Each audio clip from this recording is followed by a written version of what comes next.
Spicy ആയിട്ടൊരു beef fry ഉണ്ടാക്കിയാലോ. Beef നമ്മൾ നേരത്തെ വേവിച്ച് വെച്ചിട്ടുണ്ട്. അതിൻ്റെ കൂട്ടത്തിൽ നമ്മുടെ ബാക്കി ഇൻഗ്രീഡിയൻസ് ആയ ഉള്ളിയും പച്ചമുളകും ഇഞ്ചിയും വെളുത്തുള്ളിയും ക്യാപ്സിക്കവും അതേപോലെ തേങ്ങാക്കൊത്തൂടെ എടുത്ത് ഇനി നമുക്കൊരു പാൻ എടുത്ത് അത് ചൂടായതിന് ശേഷം അതിനകത്തേക്ക് വെളിച്ചെണ്ണ ഒഴിച്ചിട്ട് നല്ല കടുകിട്ട് പൊട്ടിച്ചെടുക്കാം.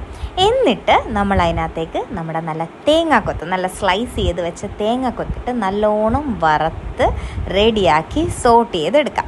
അത് ഏകദേശം മൂത്ത് നല്ലോണം ഒരു ഗോൾഡൻ ബ്രൗൺ കളർ ആകുമ്പോഴത്തേന് നമ്മളതിനകത്ത് ഇഞ്ചിയും വെളുത്തുള്ളിയും പച്ചമുളകും കറിവേപ്പിലയും ഒക്കെ കൂടെ ഇടുക. എന്നിട്ട് അതും ഇതുപോലെ സോട്ടേ ചെയ്ത് എടുക്കാം. നല്ലോണം അത് സോട്ടായതിന് ശേഷം അതിനകത്തേക്ക് നമ്മൾ ഉള്ളി ഇടുക. അതായത് സവോള ഇട്ടിട്ട് അതും നല്ലോണം ട്രാൻസ്പെറൻറ്റ് കൺസിസ്റ്റൻസിയിലെത്തിയിട്ട് നല്ലോണം വഴറ്റിയെടുക്കുക. ആവശ്യത്തിന് ഉപ്പൂടെ അതിനകത്തേക്ക് ഇട്ടാൽ പെട്ടെന്ന് നമ്മുടെ ഉള്ളി ഒന്ന് വഴന്നു വരും. അപ്പോൾ ഉള്ളി വഴറ്റുന്നതാണ് അടുത്ത ടാസ്ക്. ഉള്ളി നല്ലോണം വഴറ്റിയതിന് ശേഷം അതിനകത്ത് ക്യാപ്സിക്കം ഇടുക. ക്യാപ്സിക്കം ഇട്ടിട്ട് അത് നല്ലോണം സോട്ടേ ചെയ്തെടുക്കണം.